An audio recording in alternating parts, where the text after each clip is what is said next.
যারা সজ্জন মানুষ, যারা আলোকিত মানুষ, যারা সমাজে ভদ্রলোক, তারাই বিএনপি করতে আসবে, তারাই বিএনপি করবে। এটা জিয়াউর রহমান সেই জিনিসটা সৃষ্টি করে গেছেন, তার রাজনীতি দিয়ে, তার কর্ম দিয়ে, তার সমস্ত কিছু দিয়ে। এই কারণে জিয়াউর রহমানের আমলকে এখনো যাদের বয়স অনেক বেশি তারা বলে, ভাই তার আমলে আমরা দরজা খুলে ঘুমাতে পারতাম। এইরকম একটা কি ভয়ঙ্কর 72 থেকে 75 একে ধরে তাকে ধরে।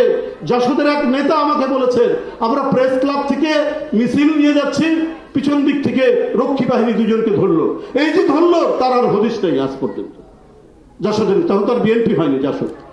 সেই জায়গা থেকে জিয়াউর রহমান শান্তিময় একটি দেশ, গ্রামে গঞ্জে চুরি ডাকাতি বন্ধের জন্য গ্রাম প্রতিরক্ষা বাহিনী করেছেন, আপনাদের মনে আছে তো অনেকে। এগুলো করার মধ্যে দিয়ে যে পরিবেশ তৈরি করেছিলেন, এই কারণেই বহুদলীয় গণতন্ত্র টিকে ছিল। জিয়াউর রহমান তিনি পুনর্প্রবর্তন করলেন এবং টিকে ছিল। সেই ধারা বেগম জিয়া সেই পতাকা ধারণ করেছেন, সেখানে কখনো আপোষ করেননি। সেই ধারা ভারপ্রাপ্ত চেয়ারম্যান তারেক রহমান তিনি নিয়ে আসছেন। তো সুতরাং আমরা সুস্পষ্টভাবে বলতে চাই, অপরাধ অনেকেই করতে পারে, নানা সব ঘটনা রাজনৈতিক চরিত্র নয়। দুষ্কৃতিকারী ওই এলাকার কোনো ব্যবসা নিয়ে তার জড়িত, এটা তো এতক্ষণ ধরে একটা ঘটনা হলো, তো প্রশাসন কেন চুপ থাকলো?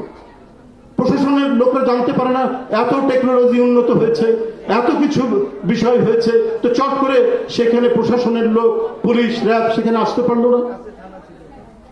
যাই হোক, আমি আর বক্তব্য দীর্ঘায়িত করব না।